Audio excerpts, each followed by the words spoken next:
Hello student, welcome to my channel target political science. Friends, हम लोग आज की वीडियो में देखेंगे दिसंबर 2018 राजनीति विज्ञान के प्रश्न पत्र को। यूजीसी नेट का यह प्रश्न पत्र है और इसके जो 20 क्वेश्चन हैं वो पिछली वीडियो में कंप्लीट हो चुके हैं। अगर आप लोगों ने ना देखा हो तो उसे देख लीजिए। चलिए स्टार्ट करते हैं अपनी क्लास को। उससे पहले आपको बता दें कि अगर आप लोगों ने हमारे चैनल को सब्सक्राइब न किया हो तो आप इसे पहले सब्सक्राइब करें और बेल आइकन को प्रेस करें ताकि जब भी नया वीडियो अपलोड हो तो नोटिफिकेशन आपको मिल जाया करे। चलिए स्टार्ट करते हैं अपनी क्लास। तो हमारा जो आज का पहला क्वेश्चन है, आमंड की राजनीति व्यवस्था की विशेषताओं के संबंध में निम्नलिखित में से कौन से कथन हैं जो सही हैं। तो आमंड द्वारा जो राजनीतिक व्यवस्थाओं की विशेषताएं बतलाई गई है तो इनमें से हमें बतलाना है वो विशेषताएं कौन कौन सी हैं। देखिए, जो पहला है, सभी राजनीतिक व्यवस्थाओं की राजनीतिक संरचनाएं होती हैं। सभी राजनीतिक व्यवस्थाओं की क्या होती है? तो राजनीतिक संरचनाएं होती है। तो यह बात बतलाई गई है आमंड की राजनीतिक व्यवस्था में। तो फर्स्ट हमारा सही होता है। सेकेंड है, सभी राजनीतिक व्यवस्थाएं समान प्रकार नहीं होती। सभी राजनीतिक व्यवस्थाएं जो हैं वह समान प्रकार नहीं होती। तो देखिए यह कथन जो है गलत है। थर्ड है कि सभी राजनीतिक व्यवस्था बहुप्रक्रियात्मक नहीं होती। तो नहीं होती, यह भी गलत है क्योंकि होती है। और फोर्थ है कि सभी राजनीतिक व्यवस्थाएं सांस्कृतिक मायने में मिश्रित व्यवस्थाएं हैं। तो यह सही है। जो सभी राजनीतिक व्यवस्थाएं हैं वह सांस्कृतिक मायने में मिश्रित व्यवस्थाएं हैं। देखिए, जो आमंड कोलमैन है, उनका मानना है कि सभी राजनीतिक समाजों में राजनीतिक संस्कृति का मिश्रित रूप ही पाया जाता है। एक व्यक्ति या संपूर्ण समाज की राजनीतिक व्यवस्था के संबंध में जो धारणा या आग्रह होता है उसे ही सामूहिक रूप से भी राजनीतिक संस्कृति का नाम दिया जाता है। तो जो पहला कथन वो कहते हैं कि जो सभी राजनीतिक व्यवस्थाओं की राजनीतिक संरचनाएं होती हैं।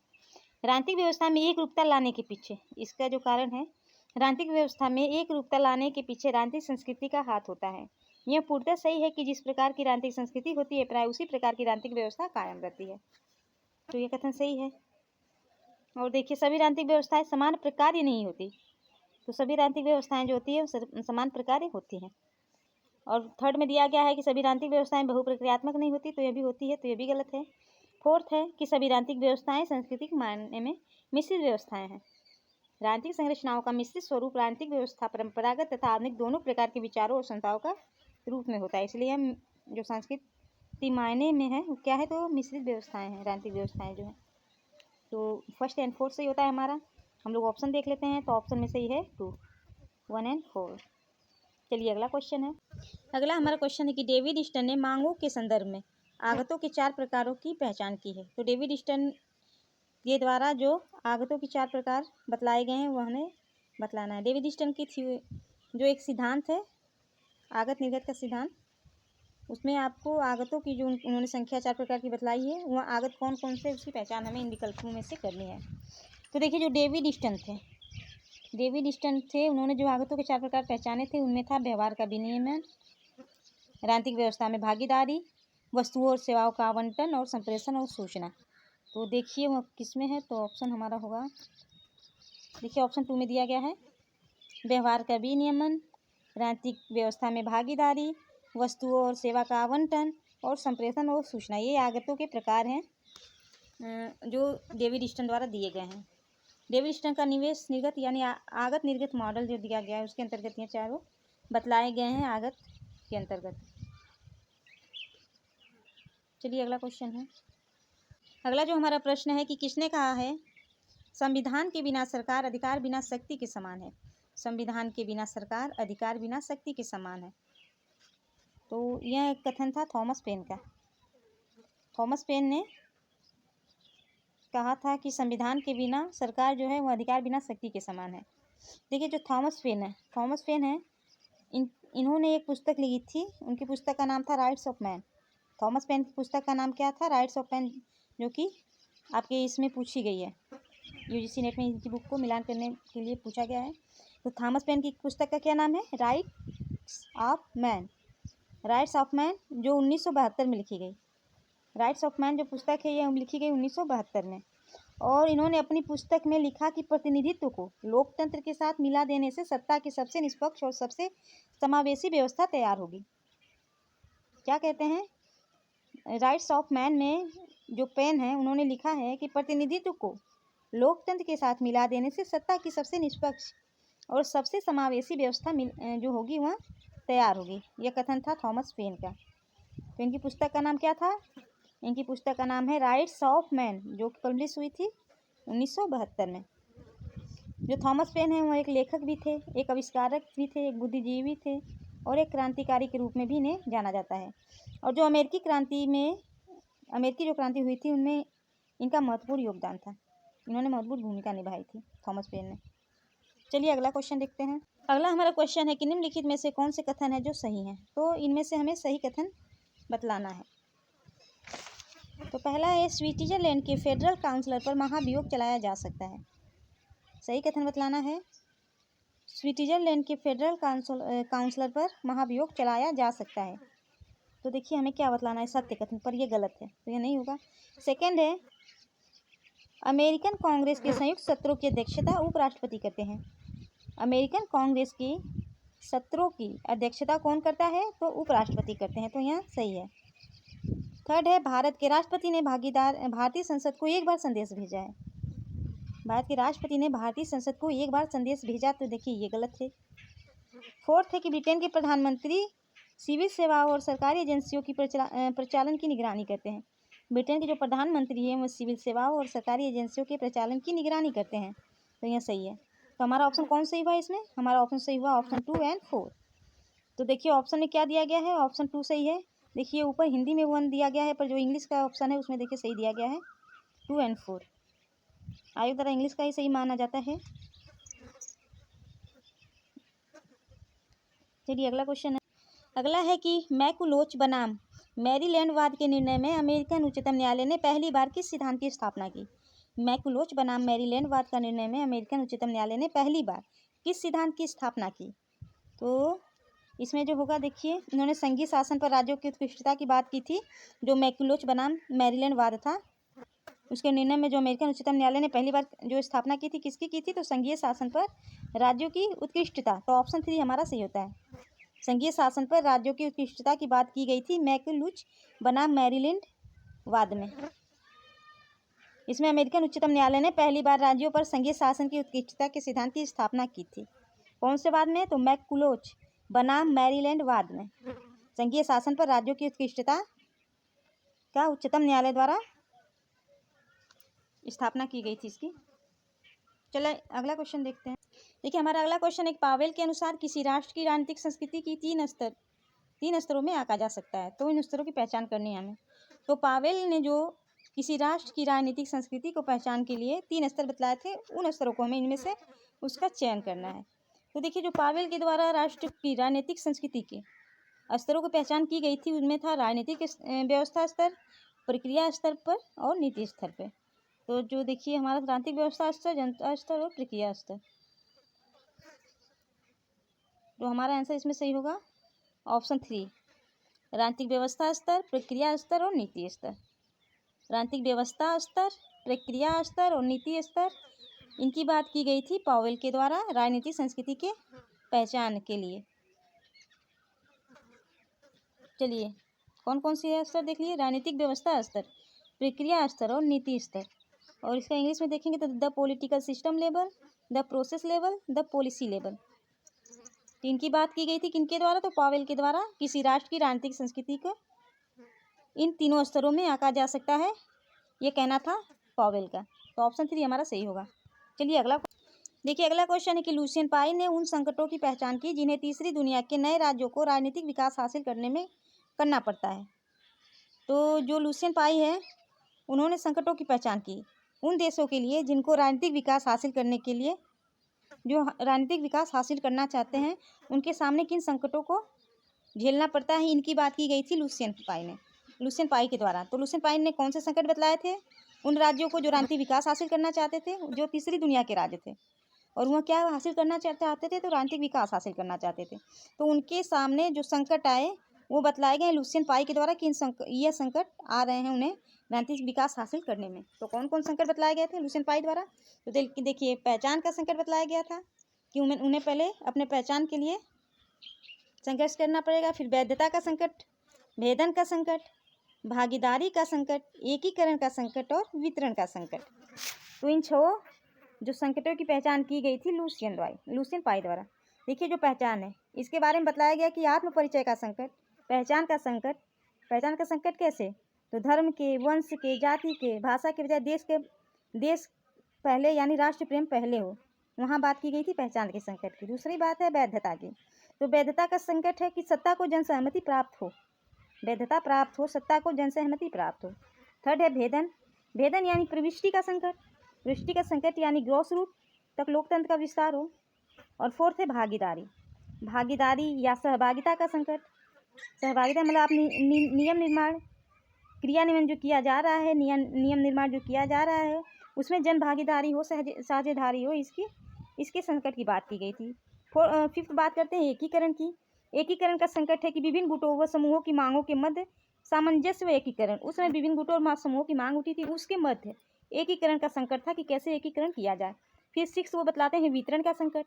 वितरण का संकट था संसाधनों के वितरण का, पदों के वितरण का, अधिकारों का सही वितरण किया जाए, इसका संकट था उन नए राज्यों की, तीसरी दुनिया के नए राज्यों की सामने जो कि राजनीतिक विकास हासिल करना चाहते थे।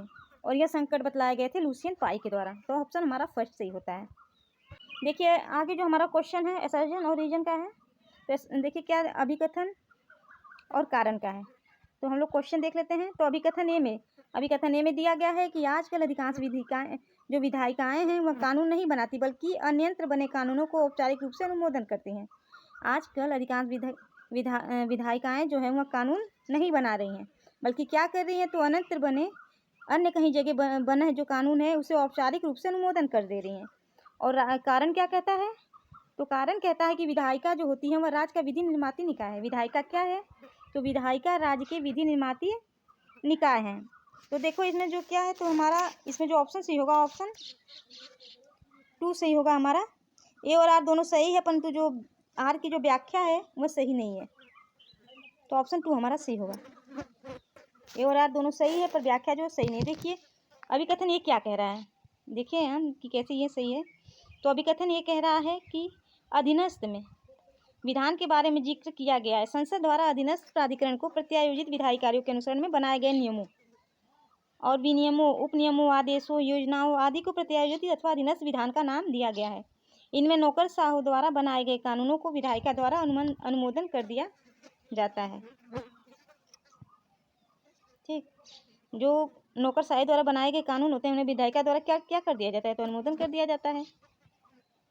और जो विधायिका राज्य का विधि निर्माती निकाय है, तो विधायिका जो है वह राज्य के विधि निर्माती निकाय है।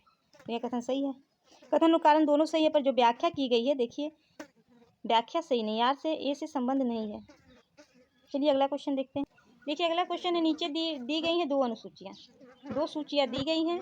पहले में है प्रतिपादक और दूसरे सूचिया में अवधारणाएं हैं। तो हमें प्रतिपादक को अवधारणाओं से मिलान करना है। चलिए देखते हैं लिस्ट हम सूची 1 सूची 2 को। तो देखिए सूची 1 और सूची 2, तो पहले में क्या है थिंकर्स हैं और सेकेंड में क्या है, तो उनकी योजनाएं हैं, उनके द्वारा दिए गए सिद्धांत हैं। तो एसपी हंटिंगटन जो है ये किसकी बात करती है, तो एसपी हंटिंगटन जो है ये पॉलिटिकल डीके की बात करते हैं। तो ऑप्शन 3 होगा, राजनीतिक पतन की बात किया गया है एसपी हंटिंगटन द्वारा। आर ए डहल, तो आर ए डहल क्या थे, तो आर जो डहल है वो बहुतंत्रीय थे, बहुलवादी थे, तो ये संबंधित थे बहुतंत्रीय लोकतंत्र से। केनेथ बाउल्डिंग, जो केनेथ बाउल्डिंग थे वह संबंधित थे, केनेथ बाउल्डिंग संबंधित थे राजनीतिक अनुरूपण से। और जो फर्नांडो एच कार्डोसो हैं, फर्नांडो एच कार्डोसो जो है यह संबंधित है संबंधित विकास निर्भरता से। कार्डोसो किससे संबंधित है, तो कार्डोसो संबंधित है संबंधित विकास निर्भरता से। तो देखिए क्या क्या हुआ, एसपी हंटिंगटन राजनीतिक पतन से, आर ए डहल बहुलवादी बहुतंत्री लोकतंत्र से, केनेथ बाउल्डिंग राजनीतिक अनुरूपण से, फर्नांडो एच कार्डोसो संबंधित विकास निर्भरता से। तो हमारा ऑप्शन इसमें कौन सा सही होता है, तो हमारा ऑप्शन सही होगा 3 4 2 1। 3 4 2 1 आता है हमारा ऑप्शन ए में। देखिए 3 4 1 2 1। एक बार और देखते हैं, एसपी हंटिंगटन राजनीतिक पतन से, आर ए डहल बहुतंत्री लोकतंत्र से, केनेथ बाउल्डिंग राजनीतिक अनुरूपण से, फर्नांडो एच कार्डोसो संबंधित विकास निर्भरता से। चलिए अगला क्वेश्चन देखते हैं। देखिए यहाँ भी मिलान का क्वेश्चन है। सूची 1 में क्या दिए गए हैं, तो पुस्तक दिए गए हैं और सूची 2 में लेखक दिए गए हैं, तो पुस्तक का लेखक से मिलान करना है। चलिए देख लेते हैं लिस्ट को अपने। तो पुस्तक देखिए ब्रिटिश पॉलिटिकल पार्टीज जो पुस्तक है वह है रॉबर्ट मैकेंजी की है। ब्रिटिश पॉलिटिकल पार्टीज है रॉबर्ट मैकेंजी की है ना ये। देखिए, British political party Robert McKenzie, political party जो है वह रॉबर्ट मिसेल्स की है। और comparative government and introduction, comparative government and introduction जो पुस्तक है ये ब्लॉन्डेल की, जिन ब्लॉन्डेल की है। फोर्थ है comparative politics quest for theory, comparative politics quest for theory जो पुस्तक है यह है जेम्स ए बिल और रॉबर्ट एच हार्ग्रीव की। तो ऑप्शन 3 ये सही है, जेम्स ए बिल और रॉबर्ट एच हार्ग्रीव दिया गया है। हार्ग्रीव, देखिए इसका नाम यहाँ से ही है, हार्ग्रीव होगा। तो देखिए क्या, ब्रिटिश पॉलिटिकल पार्टी संबंधित है रॉबर्ट मैकेंजी की पुस्तक है यह। पॉलिटिकल पार्टीज पुस्तक है रॉबर्ट मिसेल्स की। कंपैरेटिव गवर्नमेंट जो पुस्तक है वह है जिन ब्लॉन्डेल की। कंपैरेटिव गवर्नमेंट एंड इंट्रोडक्शन जो पुस्तक है किसकी है, तो जिन ब्लॉन्डेल की। और comparative politics quest for theory जो है यह है जेम्स ए बिल और रॉबर्ट एच हार्ग्रीव की। तो हमारा ऑप्शन इसमें क्या सही होगा, तो हमारा ऑप्शन सही होगा 2143 है ना, 2143। तो हम लोग ऑप्शन देख लेते हैं। तो देखिए 2143, ऑप्शन 4 हमारा सही होता है 2143। एक बार और देख लेते हैं। ब्रिटिश पॉलिटिकल पार्टीज पुस्तक जो है रॉबर्ट मैकेंजी की पुस्तक है। British political parties Robert McKenzie, political parties Robert Michels, comparative government and introduction Jean Blondel, और comparative politics quest for theory यह पुस्तक है जेम्स ए बिल और रॉबर्ट एच हार्ग्रीव की। तो हमारा आंसर सही होता है ऑप्शन 4। चलिए अगला क्वेश्चन है। अगला क्वेश्चन है कि अभिजात का जो सिद्धांत है उसके संबंध में निम्नलिखित में से सही कथन बतलाने हैं। तो अभिजात सिद्धांत से संबंधित जो सही कथन है वह हमें इसमें से बतलाते हैं। चलिए तो हम देख लेते हैं इनमें। पहला है, जेम्स बर्नम ने अभिजातियों का परिचालन की अवधारणा दी। जेम्स बर्नम ने अभिजातियों के परिचालन की अवधारणा दी, तो ये देखिए तो गलत है, ये पेरेटो के द्वारा दिया गया था। सेकेंड है, सी राइट मिल्स त्रिशासक दल सत्ता समूह में राजनीतिक, आर्थिक तथा प्रबंधिक वर्ग में शामिल है। जो सी राइट मिल्स हैं वह त्रिशासक दल सत्ता सामूहिक के राजनीतिक, आर्थिक और प्रबंधिक वर्ग में शामिल है, तो देखिए गलत है, यह गलत है। फर्स्ट वाला भी गलत था। थर्ड में देखिए क्या है, थर्ड में है, जी मोस्का ने अभिजात की व्यक्तिगत विशेषताओं पर बल दिया। जी मोस्का ने अभिजात की व्यक्तिगत विशेषताओं पर बल दिया, तो यह कथन देखिए सही है। फोर्थ है, अभिजात सिद्धांत जो है वह बहुलवाद का समर्थन करता है, तो यह सही है। जो अभिजात सिद्धांत है वो बहुलवाद का ही समर्थन करता है। तो हमारा ऑप्शन क्या सही होगा इसमें, थर्ड एंड फोर्थ सही होगा हमारा ऑप्शन। देखिए ऑप्शन इसमें नहीं दिया गया है, तो आप थर्ड और फोर्थ इसमें कर लीजिएगा। जी मोस्का ने अभिजात की व्यक्तिगत विशेषताओं पर बल दिया है और अभिजात सिद्धांत जो है वो बहुलवाद का समर्थन करता है। देखिए जो अभिजात सिद्धांत है इस तथ्य पर आधारित है कि प्रत्येक समाज में मोटे तौर पे दो भिन्न वर्ग पाए जाते हैं। अभिजात सिद्धांत किस तथ्य पर आधारित है, इस तथ्य पे कि जो समाज है, प्रत्येक समाज में मोटे तौर पे दो भिन्न वर्ग पाए जाते हैं। एक अल्पसंख्यक लोगों का वर्ग होता है और दूसरा जो होता है अल्पसंख्यक वर्ग का होता है, जो अपनी क्षमता के आधार पर समाज की सर्वोच्च नेतृत्व प्रदान करते हैं तथा शासन करते हैं। तथा दूसरा जो होता है वह जनसमूह या असंख्य साधारण जनों का वर्ग होता है जिसके भाग में शासित होना लिखा है। प्रथम वर्ग को अभिजन वर्ग कहा जाता है और दूसरे वर्ग को क्या कहा जाता है, तो जनसमूह कहा जाता है। तो देखिए थर्ड और फोर्थ सही है। किसके विषय में यह कथन है, तो ये अभिजात के सिद्धांतों से संबंधित कथन है। चलिए अगला क्वेश्चन देखिए, अगला है, निम्नलिखित में से कौन से कथन है जो सही है। निम्नलिखित में से कौन से कथन सही है वह हमें बतलाने हैं। तो चलिए देखते हैं इनमें से कौन कौन से कथन सही हैं। तो पहला है कि अमेरिकन सीनेट में राजस्व विधेयक में संशोधन की शक्ति है, संशोधन करने की शक्ति है। अमेरिकन सीनेट में राजस्व विधेयक में संशोधन करने की शक्ति है, तो पहला कथन सही है। और दूसरा है कि हाउस ऑफ रिप्रेजेंटेटिव में राजस्व विधेयक प्रस्तुत करने का विशिष्ट शक्तियाँ हैं। हाउस ऑफ रिप्रेजेंटेटिव्स में राजस्व विधेयक, देखिए जो अमेरिकन सीनेट है इसमें क्या है, तो राजस्व विधेयक को संशोधन करने की शक्ति है। अमेरिकी सीनेट में राजस्व विधेयक को संशोधन करने की शक्ति है। और जो हाउस ऑफ रिप्रेजेंटेटिव है इसमें राजस्व विधेयक को क्या करने की, तो प्रस्तुत करने की विशिष्ट शक्ति है। देखिए ये दोनों कथन सही है। थर्ड है कि ब्रिटेन में कार्यपालिका तथा विधायी संबंधों में शक्तियाँ प्रसार पर आधारित होती हैं, देखिए गलत है। फोर्थ है, अमेरिका का राष्ट्रपति हाउस ऑफ रिप्रेजेंटेटिव को भंग कर सकता है, नहीं, ये भी गलत है। तो हमारा ऑप्शन कौन कौन सा सही था, फर्स्ट एंड सेकंड। तो हम लोग कुल देखते हैं, तो हमारा ऑप्शन सही होगा फर्स्ट, केवल 1 और 2। तो क्या दिया गया था, अमेरिकी सीनेट में जो राजस्व विधेयक में संशोधन करने की शक्ति होती है, राजस्व विधेयक में संशोधन करने की शक्ति किसके पास होती है, तो संशोधन करने की शक्ति जो होती है वह सीनेट के पास होती है। और हाउस ऑफ रिप्रेजेंटेटिव्स जो है उसमें राजस्व विधेयक को प्रस्तुत करने की विशेष शक्तियाँ होती है। तो सीनेट क्या कर सकता है, संशोधन कर सकता है राजस्व विधेयक में, और हाउस ऑफ रिप्रेजेंटेटिव क्या करता है, तो राजस्व विधेयक में राजस्व विधेयक को प्रस्तुत करने की शक्तियाँ रखता है। तो ऑप्शन फर्स्ट और सेकंड सही है। चलिए अगला क्वेश्चन देख लीजिए। अगला क्वेश्चन दिया गया है कि नीचे दो कथन दिए गए हैं जिनमें अभिकथन ए है और कारण आर है। तो अभिकथन और कारण का क्वेश्चन है। चलिए देख लेते हैं कथन क्या कहता है, कारण क्या कहता है।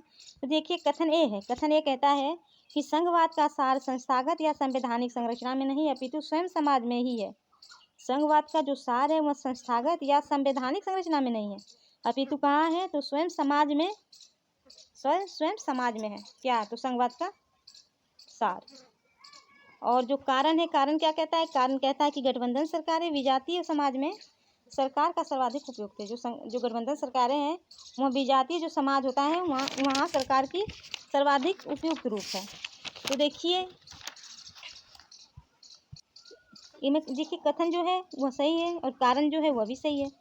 कथन कहता है संघवाद का साथ संस्थागत या संवैधानिक संरचना में नहीं अपितु कहाँ होता है, स्वयं समाज में होता है, ये सही है। और जो कारण है देखिए गठबंधन सरकार विजातीय समाज में सरकार की सर्वाधिक उपयुक्त रूप है, तो कारण भी सही है। लेकिन देखिए यहाँ बात की गई है संघवाद की और यहाँ बात की गई है गठबंधन सरकार की, तो इनमें कोई संबंध है नहीं, तो यानी यह व्याख्या नहीं कर रहा है। तो हमारा ऑप्शन क्या सही होगा, ऑप्शन 2 सही होगा, यानी ए और आर दोनों सत्य है और आर जो है ये की सही व्याख्या नहीं करता है, तो ऑप्शन 2 हमारा सही होता है। चलिए अगला क्वेश्चन है। देखिए अगला क्वेश्चन है कि अमेरिका में द बिल ऑफ राइट्स जो पहले 10 संशोधन में अन्य बातों के साथ साथ निम्नलिखित में से कौन से सम्मिलित हैं। तो जो अमेरिका की बिल ऑफ राइट्स है उनमें सम्मिलित जो इसमें जो सम्मिलित ऑप्शन है वही हमें बतलाना है, सत्य जो है।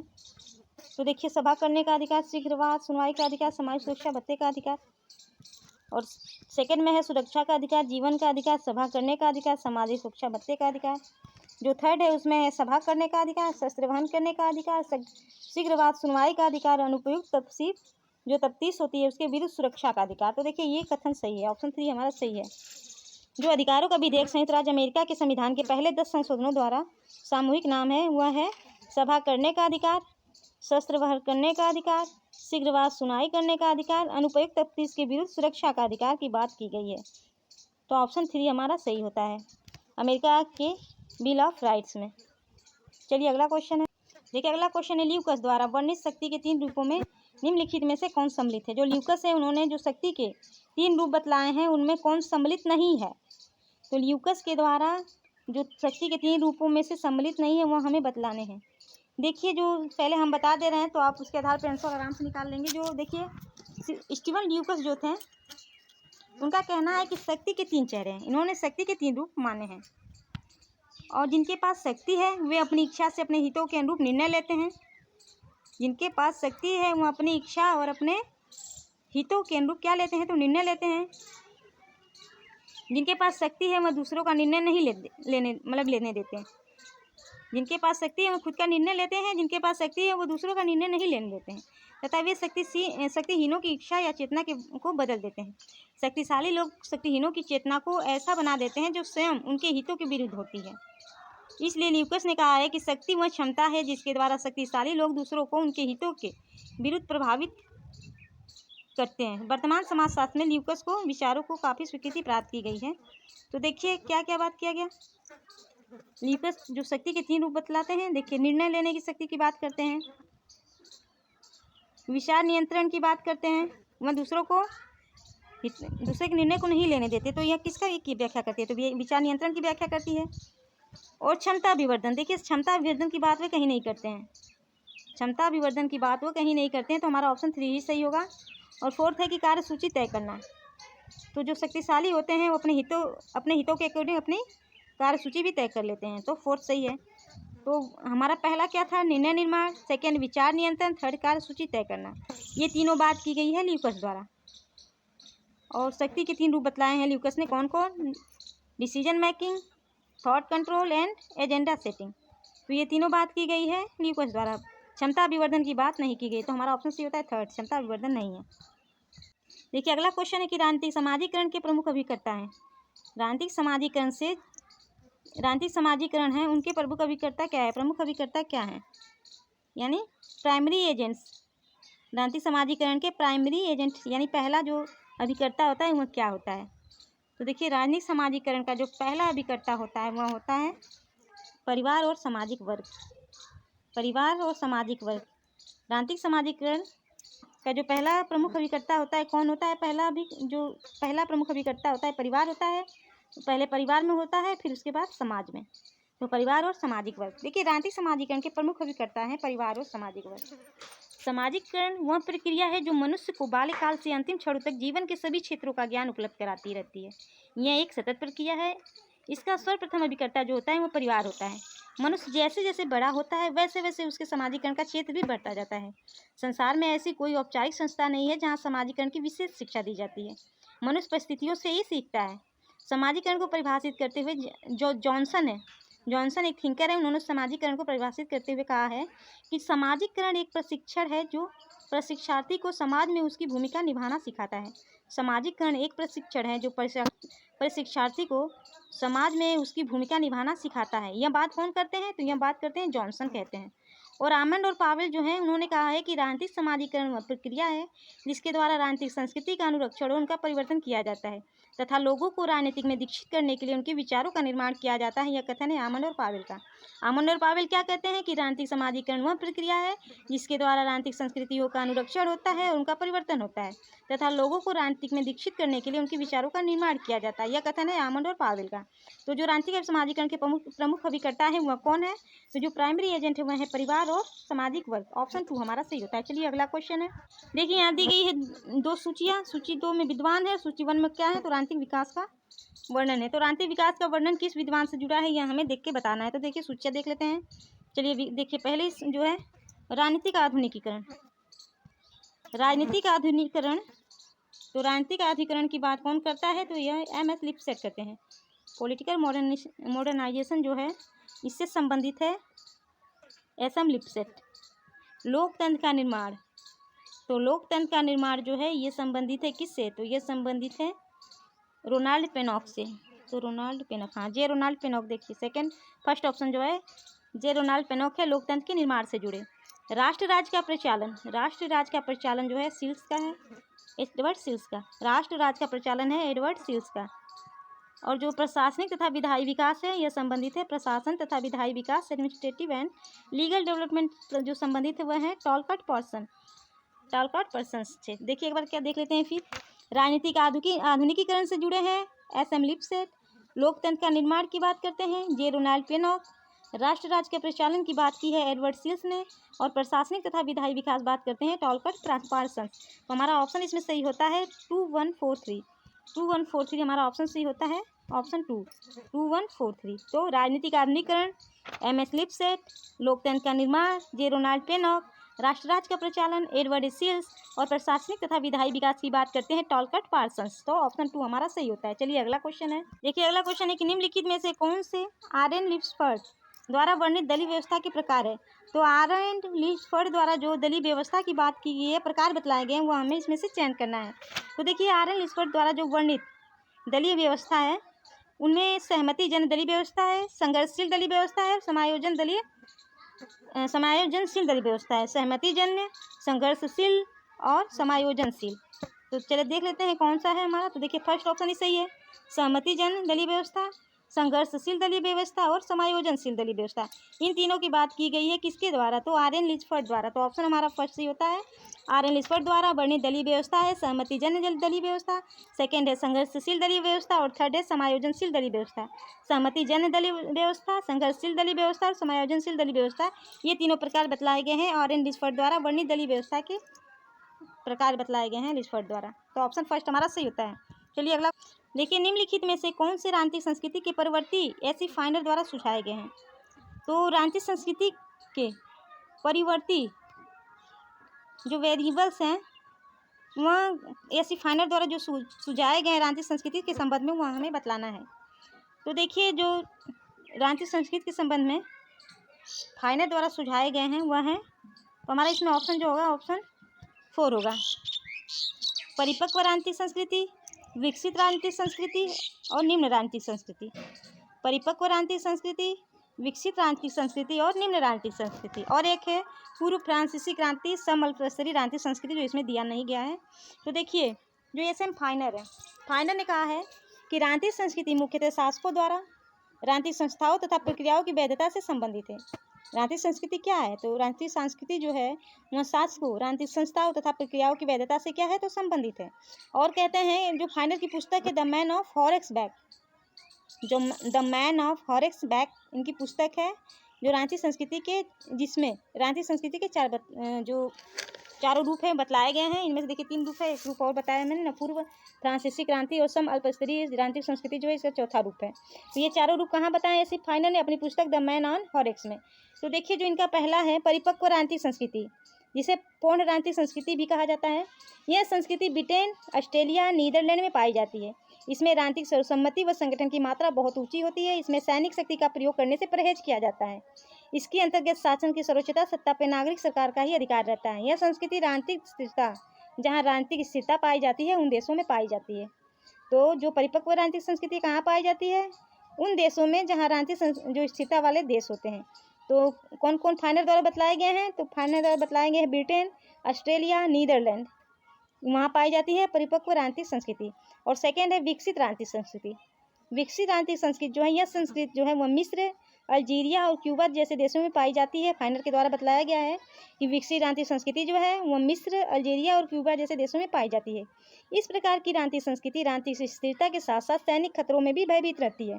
जो पहला जो था परिपक्व वाला, उसमें राजनीतिक जो सैनिक वर्चस्व, सैनिक की बात की गई थी, सैनिक शक्ति के, उसका प्रयोग वहाँ नहीं किया गया है। लेकिन विकसित राजनीतिक संस्कृति में इसका प्रयोग होता है। यहाँ सैनिक खतरों से भी भयभीत रहती है यह संस्कृति। और ऐसे परिवेश में आम जनता को शक्ति का भय दिखाकर शांत कराने का प्रयास किया जाता है। लेकिन क्रांति या तख्तापलट की संभावनाएं सदा ही बनी रहती है। इसमें नागरिक सरकार पर संकट के बादल जो है वह मंडराते रहते हैं विकसित राजनीतिक संस्कृति में। और थर्ड जो उन्होंने प्रकार बताया है निम्न राजनीतिक संस्कृति। तो निम्न राजनीतिक संस्कृति है, यह संस्कृति उन राजनीतिक समाजों में पाई जाती है जहाँ भावना का अभाव पाया जाता है। इस संस्कृति वाले देशों में राजनीतिक संस्थाएं बहुत ही कमजोर स्थिति में रहती है। इसमें जनता जो है वह सुशासन की कामना रखती है। इसमें जनता सुशासन की कामना तो रखती है, लेकिन उनके यहाँ स्वप्न पूरा नहीं होता। इस व्यवस्था में लोकतंत्र आस्थाओं पर सैनिक तानाशाही का शिकंजा कसा रहता है। जो निम्न राजनीतिक संस्कृति है वहाँ सैनिक तानाशाही का क्या होता है? शिकंजा कसा रहता है। जनाधार जो होते हैं वो बटे होने के कारण यह संस्कृति जो पाई जाती है, देखिए यह संस्कृति पाई जाती है Vietnam, Syria, Burma, Indonesia, Pakistan जैसे देशों में निम्न राजनीतिक संस्कृति पाई जाती है। और जो फोर्थ उन्होंने प्रकार बतलाए थे पूर्व फ्रांसीसी क्रांति या सम अल्पस्तरीय राजनीतिक संस्कृति। तो जो सम अल्पस्तरीय राजनीतिक संस्कृति है, यह संस्कृति उन देशों में पाई जाती है जहाँ सरकार का जनता के विचारों की मनमानी अवहेलना करती है। फ्रांसीसी क्रांति से पहले फ्रांस में यह संस्कृति विद्यमान थी।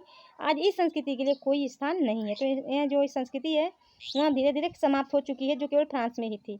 तो ये चारों प्रकार बतलाए गए थे फाइनर द्वारा।